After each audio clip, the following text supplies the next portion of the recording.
Discover, learn, achieve. Empowering young minds for a promising future.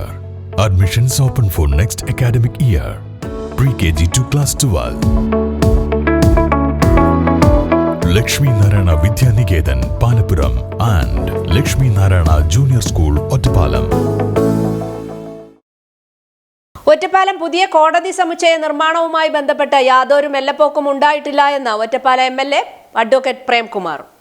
Ottapalam കോടതി പുതിയ സമുച്ചയത്തിന്റെ നിർമ്മാണവുമായി ബന്ധപ്പെട്ട് യാതൊരു തരത്തിലുള്ള വീഴ്ചയോ മെല്ലെപ്പോക്കോ എംഎൽഎയുടെ ഭാഗത്തു നിന്നോ സർക്കാരിന്റെ ഭാഗത്തു നിന്നോ ഇതുവരെ ഉണ്ടായിട്ടില്ല എന്ന് വ്യക്തമാക്കി Ottapalam MLA advocate K Premkumar. ഈ കാലഘട്ടത്തിൽ തന്നെ കെട്ടിട നിർമ്മാണം പൂർത്തീകരിക്കണമെന്നാണ് ആഗ്രഹമെന്നും ഇതിൽ യാതൊരു തരത്തിലുള്ള രാഷ്ട്രീയ ഇടപെടലുകൾ ഉണ്ടാവുന്നത് ശരിയല്ല എന്നും അദ്ദേഹം വ്യക്തമാക്കി. ഒരു മെല്ലെപ്പോക്കോ ഈ കാര്യത്തിൽ എംഎൽഎ എന്ന നിലയിലോ കഴിഞ്ഞ സർക്കാരിന്റെ ഭാഗത്തോ ഉണ്ടായിട്ടില്ല. ഏത് സർക്കാരായാലും ജുഡീഷ്യറിയുടെ നിലവിൽ ഒറ്റപ്പാലം കോടതിയിൽ വന്നാൽ ആരായാലും കോടതിക്ക് ഒരു പുതിയ കെട്ടിടം വേണമെന്ന താല്പര്യം നിശ്ചയമായി ഉണ്ടാകും. അതിലേറ്റവും നിർണായകം അതിന്റെ സ്ഥലമായിരുന്നു. കണ്ണായ സ്ഥലം 70 സെന്റ് ഇറിഗേഷൻ വകുപ്പിന്റെ സ്ഥലം കൈമാറി കിട്ടുക എന്ന ഏറ്റവും ശ്രമകരമായ ദൗത്യം നമ്മുടെ കാലഘട്ടത്തിൽ അത് പൂർത്തീകരിക്കാൻ കഴിഞ്ഞു. നമ്മുടെ കാലഘട്ടത്തിൽ തന്നെ നമുക്ക് ഈ ഒറ്റപ്പാലം കോടതി സമുച്ചയത്തിന്റെ പണിയും പൂർത്തീകരിക്കണം എന്നാണ് നമ്മൾ ആഗ്രഹിക്കുന്നത്. മറ്റേതെങ്കിലും നിലയിലുള്ള ഒരു രാഷ്ട്രീയ പ്രേരിതമായിട്ടുള്ള ഒരു ഇടപെടൽ ഇത്തരം കാര്യങ്ങളിൽ ഉണ്ടാകുന്നത് ഒട്ടും അഭികാമ്യമല്ല എന്ന അഭിപ്രായം കൂടിയാണ് പങ്കുവയ്ക്കാനുള്ളത്. ഒറ്റപ്പാലം കോടതി സമുച്ചയം നിർമ്മാണവുമായി ബന്ധപ്പെട്ട അഭ്യൂഹങ്ങളിൽ വ്യക്തത വരുത്താൻ ലോയേഴ്സ് യൂണിയൻ ഒറ്റപ്പാലം യൂണിറ്റിന്റെ നേതൃത്വത്തിൽ കോടതി പരിസരത്ത് വെച്ച് നടത്തിയ വിശദീകരണ യോഗത്തിൽ പങ്കെടുത്ത് സംസാരിക്കുകയായിരുന്നു Ottapalam MLA advocate K Premkumar. AILU state committee അംഗം അഡ്വക്കേറ്റ് പി ജയൻ അധ്യക്ഷത വഹിച്ചു. കേരള ബാർ കൗൺസിൽ അംഗം advocate PM Jaya, AILU unit secretary advocate N Ragesh, advocate CP Muraleedharan, advocate K Hari എന്നിവർ പങ്കെടുത്ത് സംസാരിച്ചു. 2009 M ഹംസ ഒറ്റപ്പാലം MLA ആയിരിക്കുന്ന കാലത്താണ് ഒറ്റപ്പാലം കോടതി സമുച്ചയത്തിന് 3 കോടി രൂപയുടെ ഭരണാനുമതി ലഭിക്കുന്നത്. പിന്നീട് 2021 23.5 കോടി രൂപയുടെ ഭരണാനുമതി ലഭിച്ചു. നിലവിലെ കെട്ടിടം പുരാവസ്തു വകുപ്പ് ഏറ്റെടുത്ത് സംരക്ഷിക്കണമെന്ന പരാതിയെ തുടർന്നും പുതിയ കെട്ടിടം നിർമ്മിക്കുന്നത് സമീപത്തെ സബ് ജയിൽ സുരക്ഷയെ ബാധിക്കുമെന്ന പ്രശ്നമുണ്ടായതുകൊണ്ടും കോടതി സമുച്ചയത്തിന് പുതിയ സ്ഥലം കണ്ടെത്തേണ്ടതായി വന്നു. ഇതിനായി കണിയമ്പുറം മിനി സിവിൽ സ്റ്റേഷന് സമീപത്തെ ഇറിഗേഷൻ വകുപ്പിന്റെ 70 സെന്റ് സ്ഥലം ഏറ്റെടുത്തു.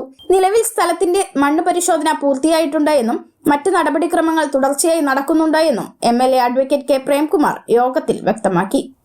അവസാന നിമിഷം വരെ ഇറിഗേഷൻ വകുപ്പ് സ്ഥലം തരില്ല എന്നാണ് പറഞ്ഞത്. എന്നാൽ അന്ന് ഇറിഗേഷൻ വകുപ്പ് മന്ത്രിയായിരുന്ന ശ്രീ റോഷി അഗസ്റ്റിൻ, കേരളത്തിന്റെ മുഖ്യമന്ത്രിയായിരുന്ന ശ്രീ പിണറായി വിജയൻ വളരെ ശ്രമകരമായി ഇടപെട്ടതിന്റെ തുടർച്ചയിലാണ് 70 സെന്റ് സ്ഥലം കൈമാറി നമുക്ക് ലഭിക്കുന്നത്. അത് കൈമാറി കിട്ടിയത് 2024 9 മാസത്തിലാണ്. ജൂൺ മാസത്തിൽ നമ്മുടെ ഭരണാനുമതിയുടെ കാലാവധി 3 കൊല്ലം എന്നുള്ളത് അവസാനിക്കുകയും ചെയ്യും. യഥാർത്ഥത്തിൽ നമുക്ക് ഭരണാനുമതി പുതുക്കി നൽകുന്നതിന് വേണ്ടി അപേക്ഷിക്കാൻ സ്ഥലം ഉണ്ടായിരുന്നില്ല. സ്വാഭാവികമായും നിലവിൽ സ്ഥലമില്ലാത്തൊരു സാഹചര്യത്തിൽ അതിൻ്റെ കൃത്യമായ പ്ലാനും മറ്റു രേഖകളും ഇല്ലാത്തതുകൊണ്ട് പ്രൈസിൽ അത് അപ്ഡേറ്റ് ചെയ്താലേ കഴിയൂ എന്ന് ചീഫ് എഞ്ചിനീയർ ബിൽഡിങ്സ് നിർദ്ദേശം നൽകുകയും ചെയ്തു. അതിൻ്റെ തുടർച്ചയിൽ ഈ കഴിഞ്ഞ മാർച്ച് മാസത്തിലാണ് സ്ഥലത്തിൻ്റെ മണ്ണ് പരിശോധന 2,15,000 രൂപ പൂർത്തീകരിച്ച് ചെലവിട്ട് ആ സ്ഥലത്തിൻ്റെ മണ്ണ് പരിശോധന, ഒരു ബിൽഡിംഗ് ഇത്ര വലിയ കെട്ടിടമൊക്കെ കിട്ടുമ്പോൾ അതിൻ്റെ കെട്ടിടത്തിൻ്റെ മണ്ണ് പരിശോധന നിർബന്ധമാണ്. മണ്ണ് പരിശോധന നടത്തി ആ റിപ്പോർട്ട് ലഭിക്കുന്ന സ്ഥിതിയുണ്ടായി. അതിൻ്റെ തുടർച്ചയിൽ ബിൽഡിങ്സിൽ തന്നെ ഡിസൈനിന് വേണ്ടിയിട്ട് പ്രത്യേകമായിട്ടുള്ള ഒരു എഞ്ചിനീയറിംഗ് വിങ്ങിപ്പുണ്ട്. ഡിസൈൻ ചീഫ് എഞ്ചിനീയറെ ഈ കാര്യങ്ങളുമായി ബന്ധപ്പെട്ട് സംസാരിച്ചിരുന്നു. പൊതുമരാമത്ത് വകുപ്പ് മന്ത്രിയായിരുന്ന ശ്രീ മുഹമ്മദ് റിയാസും അദ്ദേഹത്തിൻ്റെ പ്രൈവറ്റ് സെക്രട്ടറി ആയിരുന്ന ശ്രീ ശബരീഷും ഈ കാര്യത്തിൽ വളരെ തുടർച്ചയായി നിരന്തരമായി ഇടപെടുന്ന സാഹചര്യം ഉണ്ടായി.